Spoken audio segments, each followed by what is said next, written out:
Hey, everybody, it's Ron Johnson, and this is the Ron Johnson Show on Locked On Sports Minnesota. Got a loaded week of sports to talk about. We got the Vikings coming up. We got the Gophers again, but the Vikings opening day. Everybody's been waiting for this. What is Sam Darnold going to look like? What is his offense going to look like? How many yards will Justin Jefferson get in the first game? And can Daniel Jones be stymied by this new Brian Flores defensive line? It's a bunch of new guys at the rush, at the linebacker position. We'll talk about all that and much more coming up next on the Ron Johnson Show. Locked On Sports Minnesota Podcasts. It's endless Minnesota Vikings talk with the diverse voices of your local experts. Now the Ron Johnson Show. On the field, in the broadcast booth, Ron Johnson is Minnesota sports. He's played with them, hung out with them, and grown up with all the big names in Minnesota sports. They're hanging out with Ron Johnson. It's the Ron Johnson Show on the Locked On Sports Minnesota Podcast. And it starts now.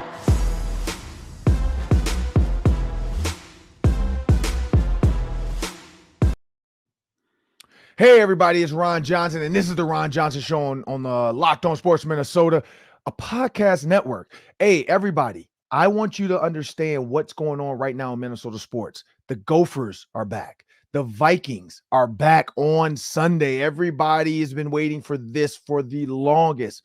Also, Gopher volleyball knocking off Texas, number one. I mean, there's a lot we could talk about, people. But everybody know, before we jump into the show and I bring my producer to the show, Sam, actually my co-host, I want everybody to know now through September 22nd, all FanDuel users can bet $5 and get 3 weeks of the free trial of the NFL Sunday ticket from YouTube and YouTube TV. Just visit FanDuel.com/locked-on. That's LOCKEDON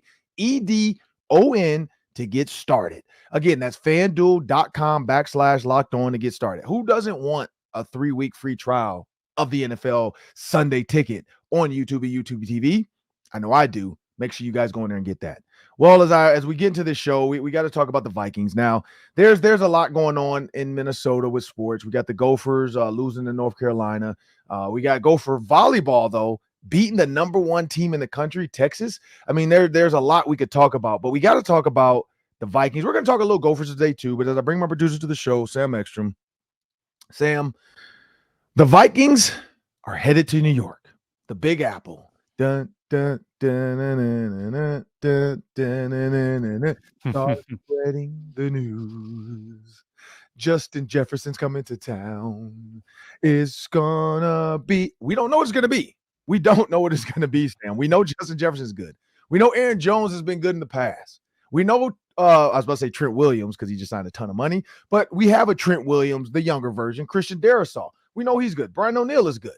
We know Bradbury can handle it. We I guess we think Blake Brandel and Ingram are going to get it done. The guards have always been the question mark for the Minnesota Vikings, but Blake Brandel, I always wondered too, Sam, if Dalton Risner was 100% healthy, because he wasn't. We clearly know that now. If he was 100% healthy, where would he have ended up on this starting? Would he have started at left guard? Would he have started at right guard? Would Ed Ingram have been bumped out? Would Blake Brandel have been bumped out? We don't know, but we do know Sam Darnold is the quarterback. J.J. McCarthy has no shot of playing this year with injury and surgery. And so now we want to know, Jordan Addison, I guess, is going to play. We'll see. We don't know yet. Injury report has to come out, but, that ankle might not be ready to go yet. But we want to see Jalen Naylor. We want to see Tristan Jackson. We don't know Brandon Powell. I'm not gonna downplay Brandon Powell's, jet sweep ability, his slot route running, kick return, punt return. But we don't know what's going to happen. And have they said Brandon Powell's a kick returner yet? Have we even gotten that news yet or no?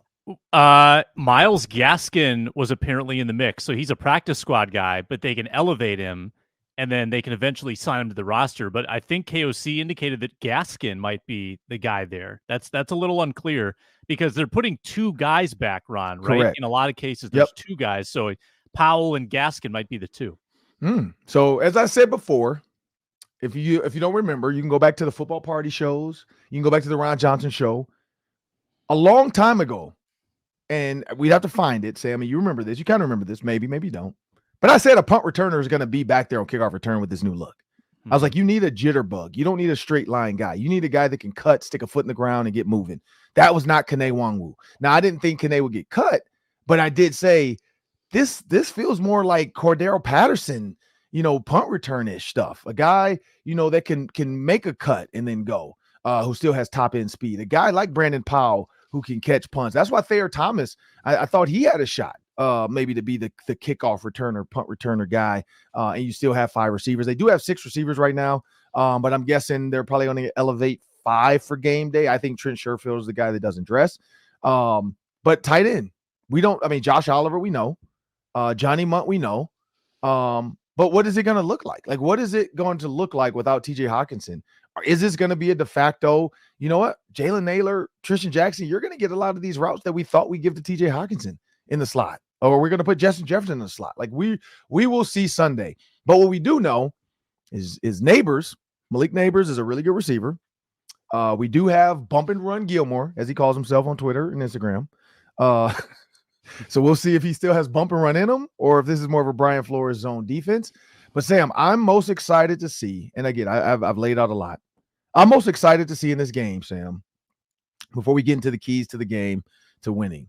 I'm excited to see Jonathan Greenard, Ivan Pace, Blake Cashman, Van Ginkel, and Dallas Turner on the field at the same time. I'm excited to see what this defense is going to look like on third down. When it's 3rd and long or 3rd and 8, I want to see what Brian Flores throws out there, because I feel like you have to get Dallas Turner on the field for 3rd and 8. He's shown he has it. We already know Greenard can get up to the quarterback. We know Ivan Pace and Blake Cashman. I think Ivan Pace is more of a blitzer than Blake. Blake feels more like a zone middle guy takes on the fullback, guy can make the tackle on the running back. Ivan Pace seems like a road runner. He seems like the Tasmanian devil. That's what he reminds me of. I don't know if your kids are old enough, Sam, or you were even old enough to watch the Tasmanian devil.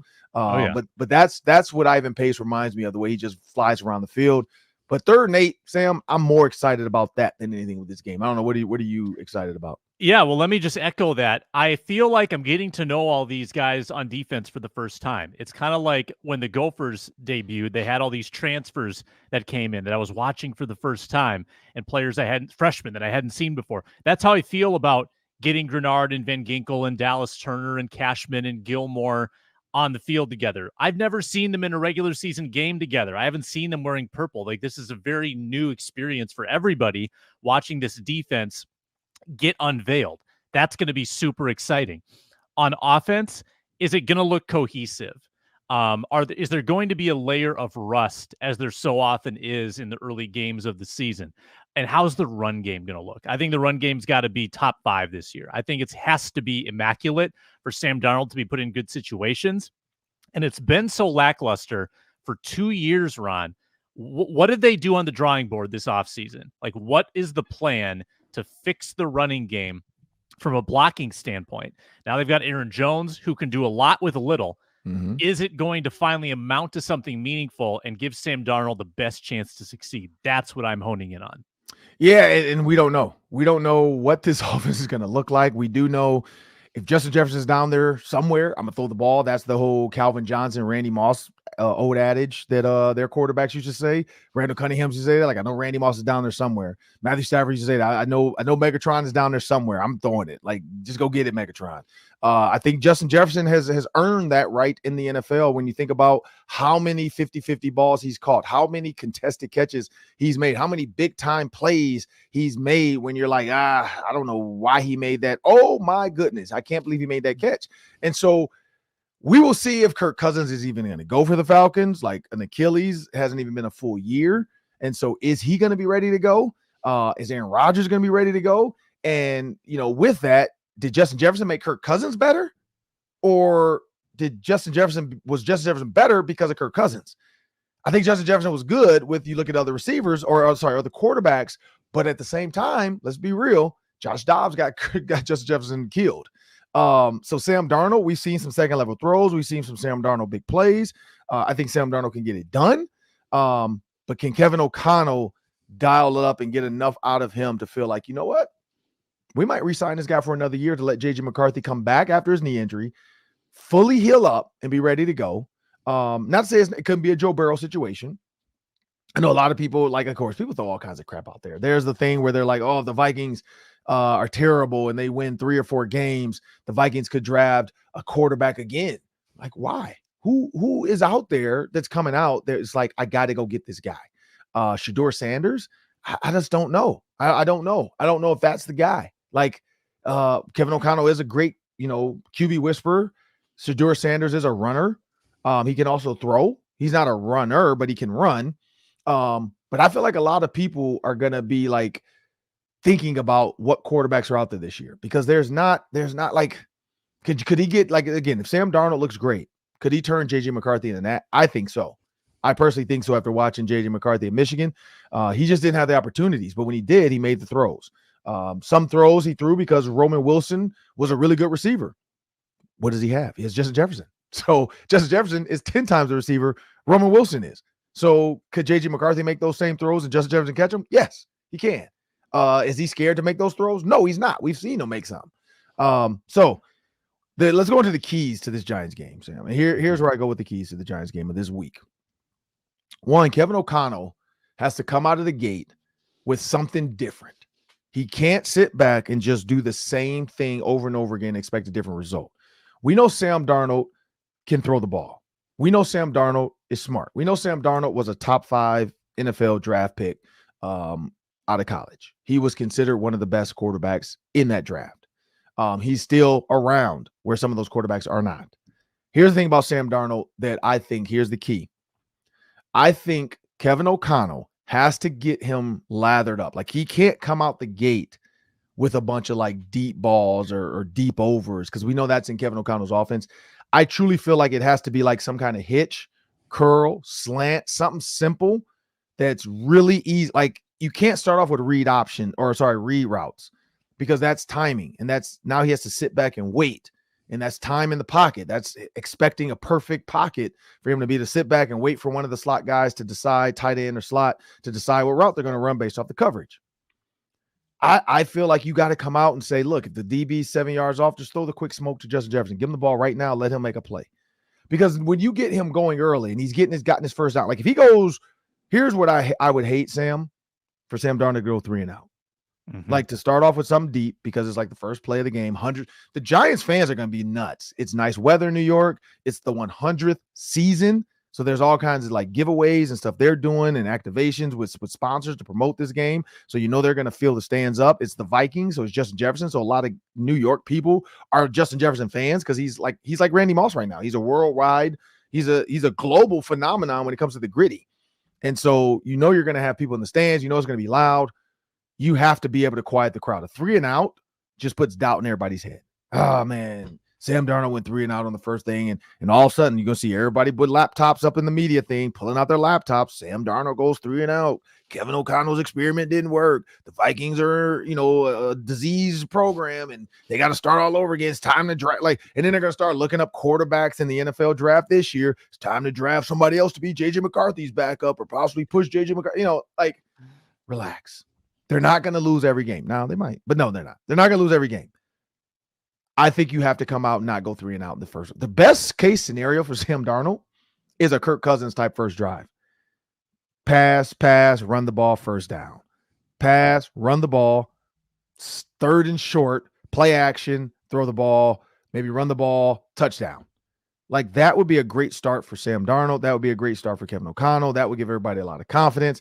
And then the defense can go out there after that and say, or vice versa, Brian Flores starts off first, shuts him down, 3 and out, kills Daniel Jones. Now let's get Sam Darnold out there and just put your foot on their throat early. Show them that you are the dominant. But that's kind of my key. I think it comes down to getting Sam Darnold some early completions, because we know he's thrown some balls in preseason. Fine. He completed some balls. He got some first downs. He made some big plays. That's nothing like the real thing. The real thing is where all the starters are out there, both teams are trying to kill you. Everybody on the defense is trying to kill you, and it matters. I think he needs to have some early success. I don't know. What are your thoughts on the keys to start early, or the way to get I mean, I'm looking at the defensive side of things. Daniel Jones hasn't, played in a regular season game since early last year. But what people do forget is that 2 seasons ago, he was in the playoffs beating the Vikings, and he went 9-6-1, and he got paid because of it.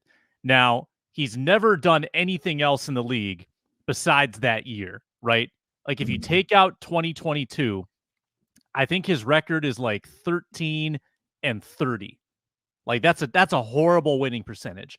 So is he going to be able to pick up where he left off in 2022, or is it going to be more of the same from every other year of his career? He's an easily flusterable quarterback. He took a ton of sacks last year. I think that Brian Flores against a quarterback like this, gotta think he brings the pressure, right?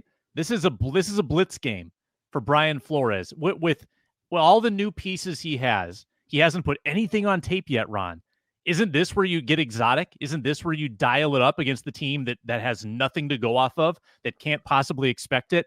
I think that Daniel Jones gets sacked 4 or 5 times, and I think he feels that pressure early in the game from Flores with that fierce defensive line. Yeah, and you have to get after him with that. Also, Josh Metellus. Like, we know Josh Metellus is going to walk down the box. We know Cam Bynum's going to walk down the box. We know Harrison Smith can walk down to the box and blitz. So I think Brian Flores is really going to come out and try to give him looks that he doesn't know is coming. I think Stephon Gilmore gives him a lot of like leeway now to have Stephon Gilmore on one side and Byron Murphy Jr. on the other, where you can say, hey, these guys can play coverage if I need them to for a little bit. Let's really get after this quarterback. I need you guys to man them up. I'm only going to ask you to do this for 2.5 seconds. My goal is to get to the quarterback in 2.5 seconds. Also understanding linebackers underneath. He's going to dump the ball off, be ready to make the tackle. Let's get off the field. I do want to hit on this for you because next segment we are going to talk more Vikings, maybe a little bit of Gophers as well. I want to start off with a little Gophers talk just about the Texas volleyball upset, the Gopher football, Big Ten. We got that coming up in the Daily 3 as well. But Sam, I looked up the draft eligible players this year. And it's funny that the person that started off with this tweet, and you know how it is, man. That's what people do. I'm not going to even call people out what publication it came from. Let's just say it was a Vikings heavy publication. They try to throw out like, oh, draft a top 5 quarterback. There is not a top 5 quarterback this year. Right now, at least. Right now. Sam, the top 10 prospects. I don't know if you've looked at this yet. This will be a good one. This might be a good one for Friday, because Reggie and Julia have not seen this either, so we can have this conversation. But I do know the answer. You and I will know the answer. We can go back to this. And it's going to change throughout the year. That's why maybe I'll look at this every week even, just to see if it changes. Top 10 draft prospects this year. How many quarterbacks do you think are in the top 10, Sam? I mean, I can think of a few names, but I don't know if they're top 10 caliber. So I would say 1. Good pick. In top 15, how many quarterbacks do you think are in the top 15?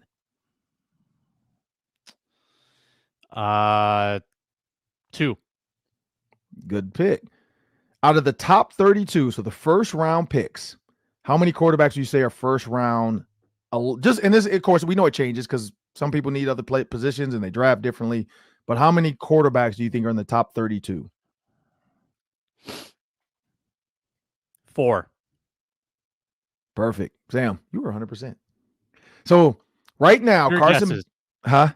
Purely a guess on all of them. Carson Beck is 9. It's a good educated guess because you were on and on. So you're like, hey, there can't be too many more in this. But Carson Beck is 9. Shedeur Sanders is 15. Any guess of who the next guy is? He's 25th. Milroe? Nope. Quinn Ewers out of Texas. That was my next guess. And then number 32. Do you know? And it's not, I would say that's not Milroe. He's not in the first round right now. What conference is he in? ACC. Okay. Well, it's not DJ Ogelele. That's for sure. It's recency biased is what this is. Riley Leonard out of Notre Dame. Okay. So you know how it is, Sam. This list is going to change throughout the season because it's recency bias. Even receiver wise right now, Emeka Ibuku, you would assume would be the top receiver off the board right now. They don't have him as the top. So again, it's recency bias. They have McMillan out of Arizona, and then they got the kid out of Missouri, Luther Burden III. So again, recency bias. We know this, like Shedeur Sanders right now at 15, recency bias. Travis Hunter is number 2 overall. And then you got Will Johnson. Now, if I'm the Vikings, that's the guys I'm looking. If I'm down in this draft, down in the season, up in this draft, I'm trying to get Travis Hunter or Will Johnson. Those are two of the top cornerbacks in this draft, 6'2" and 6'1", respectively. Will Johnson, he's a kid from my hometown in Detroit, Michigan. His dad went to my high school, and now he's a junior, 2 juniors, young, that have a chance to be number 1 and number 2 taken overall. You got O-tackle Kelvin Banks out of Texas. You got Mason Graham also on that defense on the line. Again, little recency bias. Michigan had a great game. You got Tennessee's edge rusher. You got Georgia's edge rusher. And you got Deion Walker out of Kentucky, another D lineman. And then you have your first offensive guys and a receiver and a quarterback. I guess you could say, and then you have another offensive tackle at 10. You could say Travis Hunter could give you both. I don't know if that works in the NFL. We'll see. But playing every play in the NFL is not something I don't think he'll be able to pull off. Looks like, my guess is just like Charles Woodson. He didn't play. I mean, Charles Woodson didn't play as much receiver as this kid's playing. So they're really trying to get this guy the Heisman. But we always know what Heisman, Sam, you got to win games. You can't be a Heisman candidate and be 4-8. Like, you got to win at least 8, I'd say. How many wins would you say would take to keep him in the Heisman conversation? 8, 7, 9? Minimum 8, I think. And did you see the way that game ended against North Dakota State? With North Dakota State completed a Hail Mary at the 4-yard line. They were just short of the goal line. I got tackled. Unbelievable. Yeah. Didn't Colorado have a chance to ice the game and they didn't complete the last pass or something, or the last drive? They could have just run the ball 3 times and gotten the clock down to almost 0, and they chose to throw a bomb incomplete. It made no sense. Which then gave them a chance because then they had to punt, right?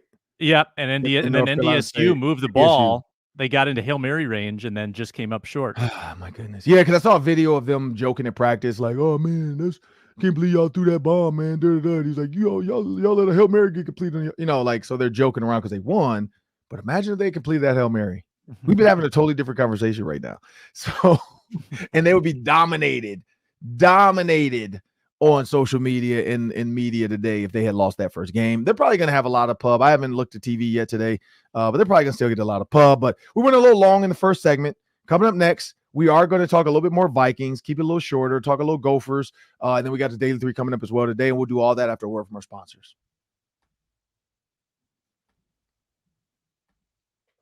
We're brought to you by FanDuel today. We've been talking about FanDuel all summer. We've been waiting for this moment. NFL is back. All the lines are out. The Giants and Vikings have been super tight on FanDuel all summer. I mean, that line's been out since the schedule came out. Last check, it was about 1 point. Let's check it right now that it's game week. Live look at the Vikings-Giants line. Vikings favored by 1.5, minus 126 on the money line. In the Meadowlands, you can get that line and all the lines and this offer at FanDuel.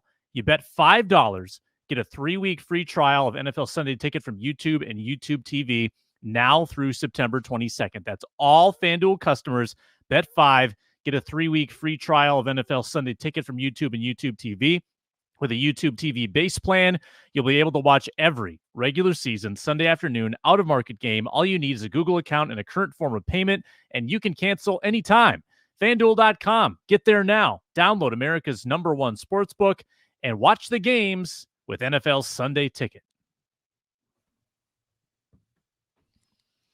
Well, now, in the second segment, Sam, first I want us to jump out. I don't know. Did you watch? I watch volleyball because my daughter plays volleyball, so she loves to watch it.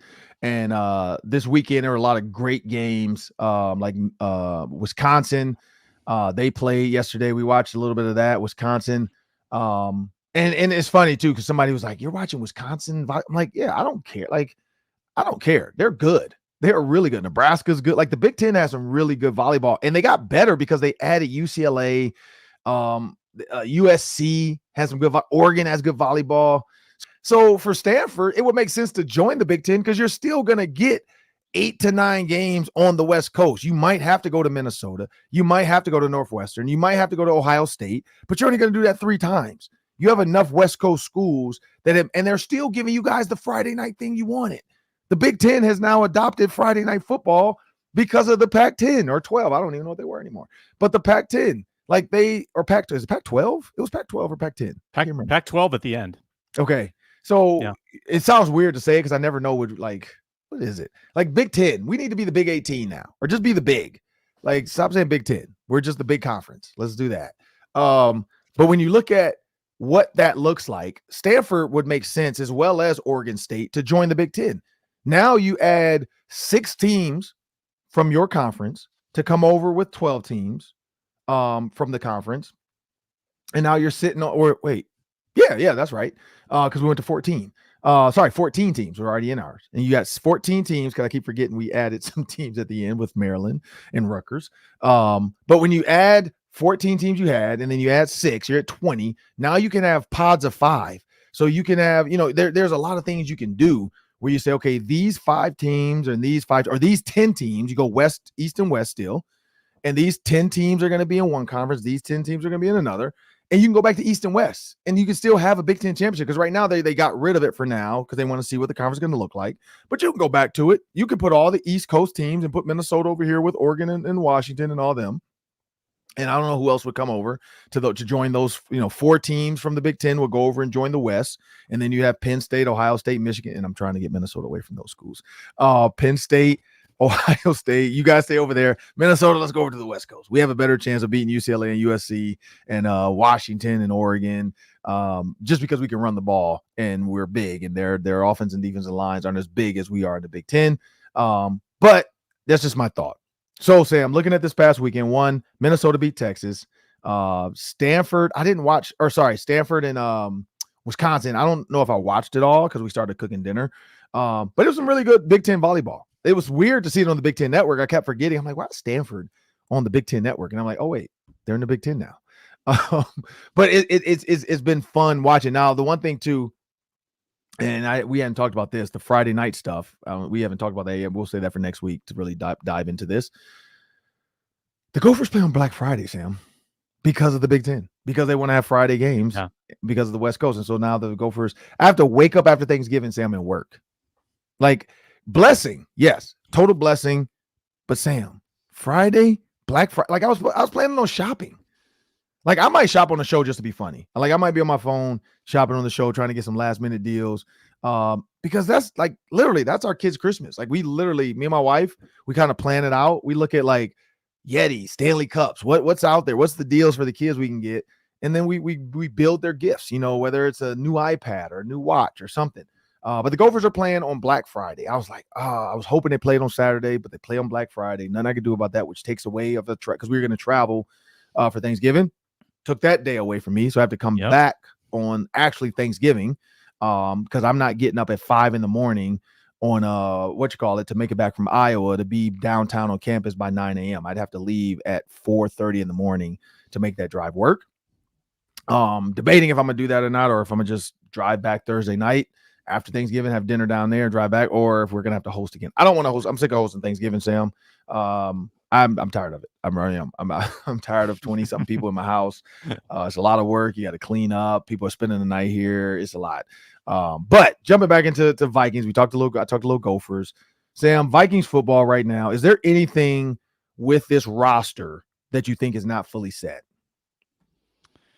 I think they have the bodies at cornerback. We just don't know how it's all going to piece together because they haven't played a game yet with Griffin and Gilmore and Murphy and Evan. Like, I don't know the pecking order. I don't know, if Murphy is going to be inside or outside. So, like, I think in theory, on paper, they have the bodies. I just don't know how it's going to look cohesively. And I still have questions about the interior defensive line. We love the edges, right? But then on the interior, Jerry Tillery, who's a first-round pick, yes, but he's not been a great first-round pick. Jonathan Bullard's kind of a journeyman. Harrison Phillips is legit good. And then 3 rookies. You kept 3 rookies. Levi Jake Rodriguez, Taki Taimani, Jalen Redmond. You're super young there. You're super unproven. I don't know what we're going to get out of that group either. So, again, the defense is very intriguing. I still think they've got some areas that need to prove that they can play the Flores system. Yeah, Sam. And so what's funny is, me, I love spreadsheets, and people probably can't see it at home. Probably can't.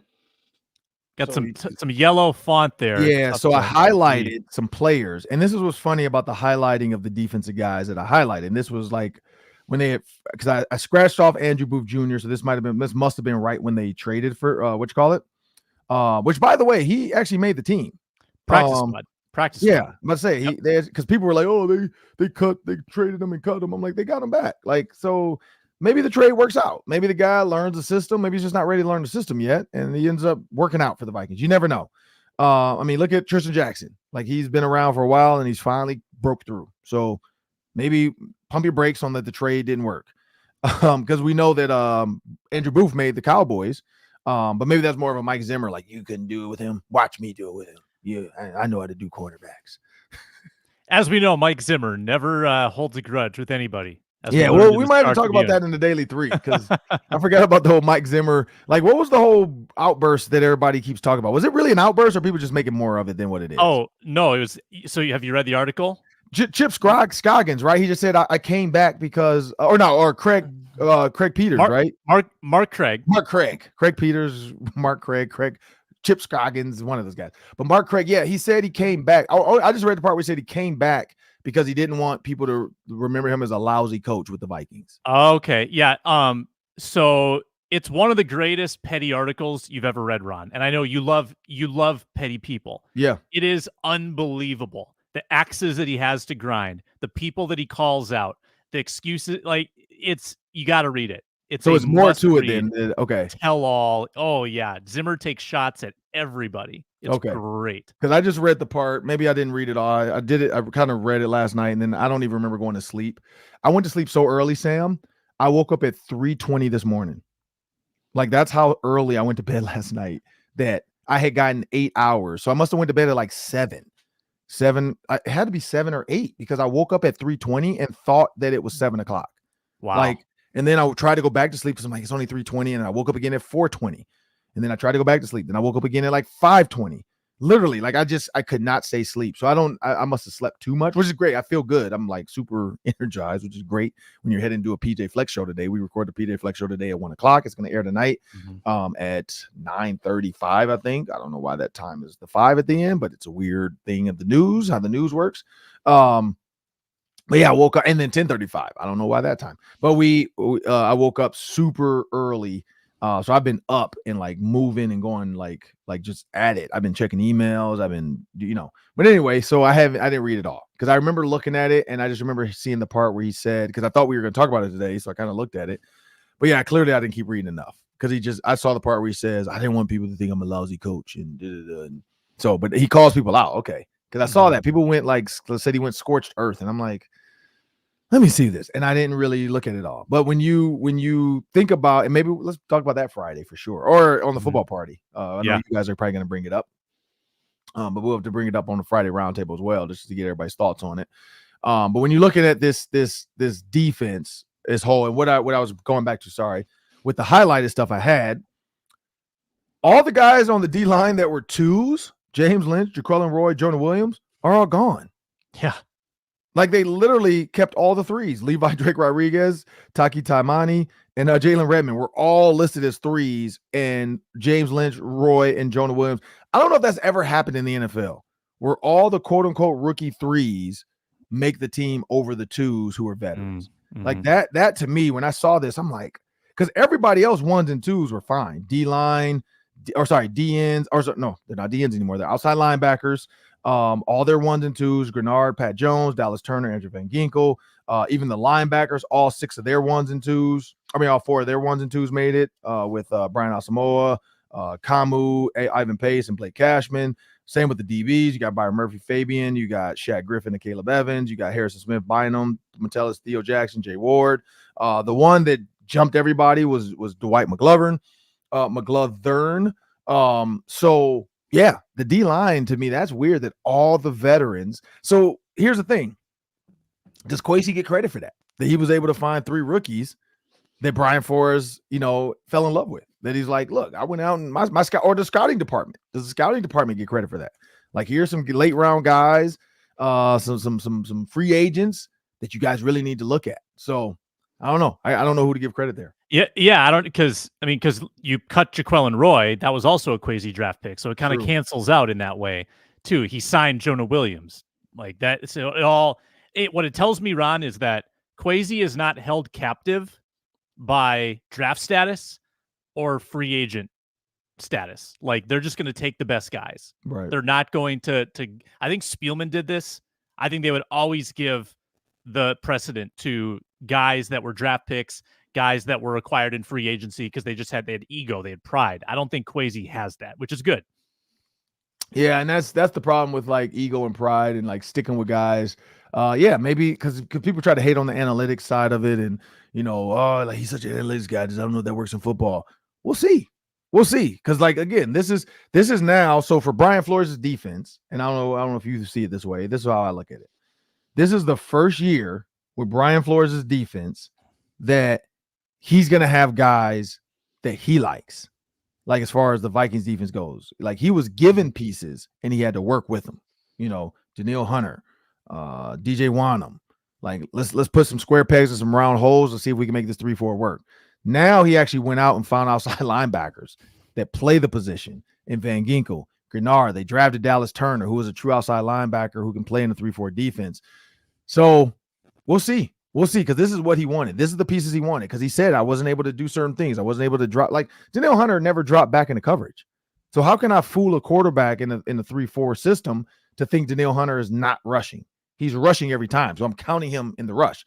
You can't count Andrew Van Ginkel in the rush count every time. You can't count Dallas Turner in the rush every time. You can't count, what's his name, Greenard in the count every time. So, because those guys do have the ability to drop back and rush 3. Like he can rush 3D linemen and say, you know what, you two both drop back. Maybe bring Ivan Pace up the middle, and then these two guys. Like he has some stuff now that he has guys that know how to play into space, where he didn't have that before. Danielle Hunter, nothing against him, one of the best pass rushers in the NFL. He'll go down as one of the best pass rushing Vikings in Viking history, but he's not a defense. He's not an outside linebacker. He can't drop back into coverage, and so I think that was always gonna be a dark cloud over Brian Flores' head. Before we jump over to the daily 3, that's 3 questions. We're going to spend about 3 minutes each today with them. Sam, I got to ask you another question about this Vikings team. So we talked about the defense on this. Offensively, because I'm looking at the pieces they've kept. And so you look at center, Dan Feeney, Bradbury. You look at, going back down to the other offensive linemen. You got, Christian Darrisaw. You got Blake Brand. You got Angry and Brian O'Neill. You got Quessenberry. When you go down to the tight ends, and here's the question mark for me, Sam. Do you think the Vikings are going to be able to use their tight ends the same way they did, or is Kevin O'Connell, quote unquote, going to have to go more 3 and 4 wide receivers in these first couple games? Yeah, so they kept Oliver blocking tight end. They kept Munt, who I don't think he can quite do a Hawkinson impression. No. I don't think Johnny Munt has that capability. And then Nick Muse. Honestly, Nick Muse intrigues me more than anybody. I think he's a little more of a pass catcher than either 6'5", Munt or Oliver. That's your wild card right there for me, is Nick Muse, who looked pretty good in the preseason. I'm really curious how it's going to go, because Addison's health is at least a question mark. Apparently, Jalen Naylor wasn't doing much of practice yesterday. That could be a question mark too. So a little concern there. At tight end, I think we see like 30 snaps each from all of them, to be honest. I don't think any one guy does all the heavy lifting. Oliver's going to be in there on rundowns. Munt and Muse might take turns on passing downs. We'll see a little bit of everybody. I don't think they'll be able to do TJ Hawkinson type things. I think they'll have to kind of draw up a different playbook for how they deploy these tight ends. Probably not as much out wide stuff. Oliver's an inline kind of guy. Muse might be workable out of the slot. That's the guy I'm watching, Nick Muse. I think he scores a touchdown on Sunday. All right, one last one, 2-minute drill before we get out of here, Sam, before we get to the daily 3. I don't know if you saw this. The Vikings players now have their official numbers. Was there anybody, were you surprised that Brian Asamoah switched to 6 for, what's his name? He gave it up to Gilmore. Gave Gilmore number 2. So were you surprised by any of the number changes? Yeah. Okay. So honestly, first I'm seeing of it. So Asamoah went from 33 to 2 and then back to 6. So he's jumping all over the place. Nobody can buy his jersey. Okay. Will Reichard moved up to 16. That's good. Thank goodness. Yeah. He needed to get out of that. 46 was an abomination. Is there anyone else that's like super notable? No, nothing other than that. It was just the 2 and 6, like Brian Asamoah changing out. I just wonder your thoughts. Do you think that McGlothern's up to McGlothern, 29, that's which is good. way better than what he had, Road's 47? Yeah, 40 in the. If you're in the 40s, I think you're always trying to change, aren't you? Right. Yeah. I mean, 47. I mean, since Mel Blount, because somebody else, I was joking with Spice Adams about this, or they were joking with me. They're like, man, cornerbacks with 40 numbers, you're not gonna make it. Like, ain't no, you got to get out of the 40s if you're a corner. And I was like, man, Mel Blount. He's like, yeah, that was in the 80s, the 70s and 80s. I'm like, yeah, true. Like safeties, yeah, because you could have, you got the John Lynch's and some of those safeties had it, but corner, it's tough to be a corner with 40 with a 40 number and really feel good. So 29 is a good one. That was my dad's number, by the way. That's the number behind me. Nice. So looking forward. And that was Xavier Rhodes. I remember telling Xavier Rhodes that. I was like, man, every time my dad watched the Vikings, he would always ask me, like, who's number 29? And so Xavier Rhodes used to share that moment. So yeah, it's kind of cool to see Dwight McGlover get a number that means like you're one of the guys now. Like you're one of the guys now. Back when I played as a receiver, it was getting an 80 number. Now receivers are getting every number. But back then it was like, if you don't have an 80 number, you're probably not going to be on this roster. And then I don't know what year 11s and stuff. I think maybe it was Larry Fitzgerald. I can't remember, but though that was when 11s and like Braylon Edwards, maybe it was Braylon Edwards because he came in and got 17. Plaxico switched to 17 that year as well, or right after that. So at some point they start going to 17s and 18s and 16s and 11s and 12s. And yeah, but getting 80 back in 2002, like you felt like, okay, I'm a receiver on the team because I got an 80 number. And then eventually it just became, hey, get whatever number you can get. Whatever number you like, we can have it. But yeah, it looks like all the Vikings numbers are set. I was just very surprised that, and my other question was, I wonder if Stephon Gilmore had to pay Brian Asamoah for that too, or he's like, hey, man, like I need that too. And Asamoah's like, all right, here you go. Because that's the stories we always wonder. Or did Brian Asamoah always want 6? Like, we don't know what he wants. Like, I have no idea what number he wants because he's switched every year now. He went from 33, maybe 33, 2 3s is a 6. Maybe. I don't know. Yeah. I have no idea. What number did he wear in college? I guess I should have looked that up first before we had that conversation. Ooh, I'm on it. Because that's the one that always gets you. I thought he had like a low number in college, but I can't remember. 24. Oh, okay. So he's all over the place. 22 plus 4 is 6. I don't know. He had the 2. He had the 33. Like, this dude's everywhere. He doesn't have a number. He's a nomad. He'll take whatever they give him. But coming up next, we got the Daily 3. That's 3 questions, 3 minutes each. We'll be back after a short pause. Want everybody to know SiriusXM Radio is a proud partner of Locked On Sports Minnesota. Just download the SXM app by searching SXM on any app market. I did the other day, like I told you people, it will ask you if you have it in your car. If you have it in your car, you hit yes, you put your information in, and then you're up and running. Now you can get the shows in your car. You can go from your car to your house and have the same deal on your phone, but also you can download our podcast right there on your device. All you have to do is search Locked On Sports Minnesota. Well, after a short pause, we'll be back with the Daily 3.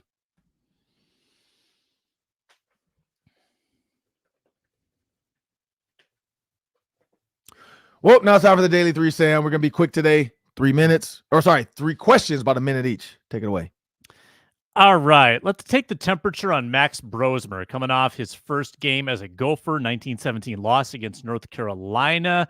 What is your take on Brosmer heading into week 2 against Rhode Island?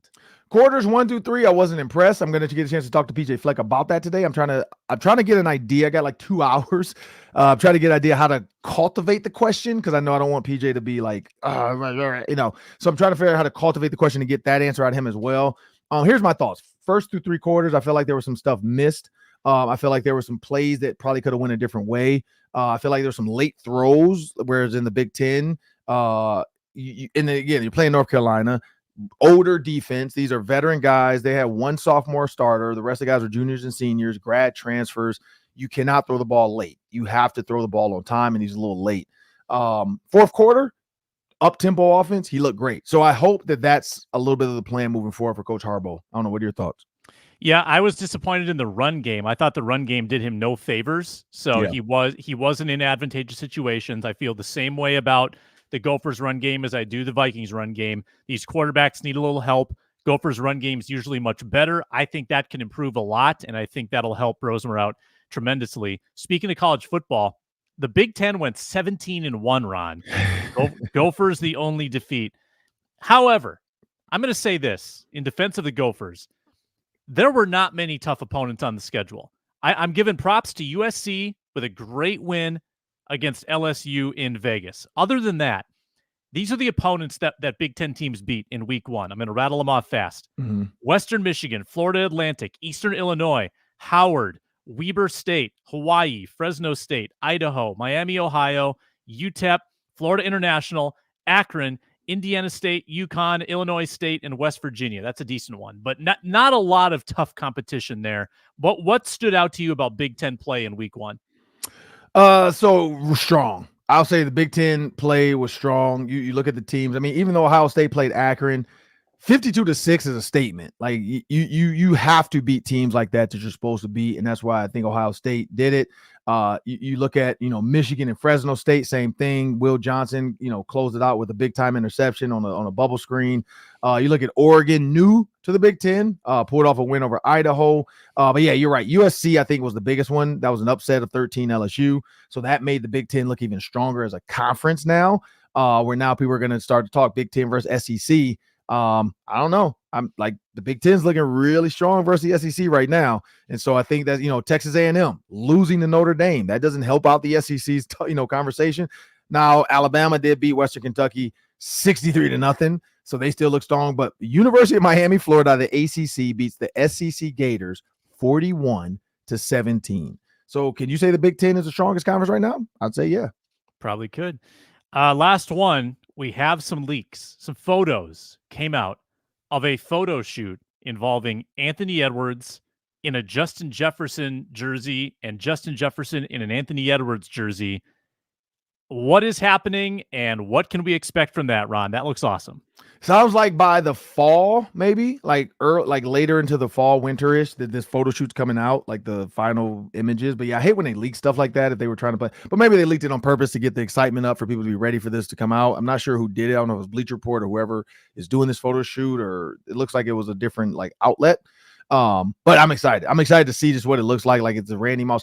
Here, the coolest thing would have been to have Randy Moss come back with Kevin Garnett and actually be in the photo shoot with those two, like have all four of them. And maybe that's the next evolution of this photo. But yeah, Justin Jefferson with Anthony Edwards. I think you have two young stars in Minnesota, similar when you had Garnett and Moss. I think it's a cool idea. It's dope. And I'm excited to see. I think everybody's going to want the poster. I think there's going to be a billboard, probably in Minneapolis somewhere of that. With social media now compared to back then, it's going to get absolutely blown up. It might want to be one of the most downloaded images from Minnesota, at least as far as a trend, if not worldwide, because these are two worldwide stars now. If Anthony Edwards went on the USA stage and Justin Jefferson's gritty is worldwide. So I don't know if we'll get those two gritty in together, because we know Anthony Edwards can do it. So, they might both do the Anthony Edwards, if what he did to the Suns. It's going to be fun to see where this grows from. We know Anthony Edwards is going to be at Vikings games. Justin Jefferson goes to Timberwolves games. So looking forward to seeing what this actual shoot ends up looking like. I don't know. How excited are you? Yeah, I mean, I'm the kid that had the Garnett posters, the Moss posters. Like those were the heroes for me when I was a kid, a young sports fan. And it's cool that those two seem to be, I mean, I don't know if they're like how tight they are, but they seem to be like super admirable of each other. They go to each other's games. Jefferson sitting courtside watching Ant, and they're kind of the two young ambassadors in this sports market. So I love it, and I can't wait to see what the content is. I hope it's good. Yeah, I'm pretty sure there's going to be a t-shirt. Like I could see all the players for the Vikings wearing those t-shirts pregame. We know we've seen a ton of those now where different players have different t-shirts, and I could see that being a t-shirt that would, I mean, you talk about a t-shirt that would sell out in Minnesota. That image of Justin Jefferson with Anthony Edwards, come on now. That would sell out. And if you put all four together, oh, man. Talk about vintage tees or somebody you have an idea, that would absolutely murder. But I could, Vikings games, activation, that has to be something they sell at a Vikings game or something, a t-shirt. But I'm Ron Johnson. That's Sam Ekstrom. I want to thank you guys for joining us today. Make sure you subscribe on YouTube. We're almost to 10,000 subscribers, so make sure you go to YouTube, subscribe to Locked On Sports Minnesota. Well, thank you guys, and have a great week.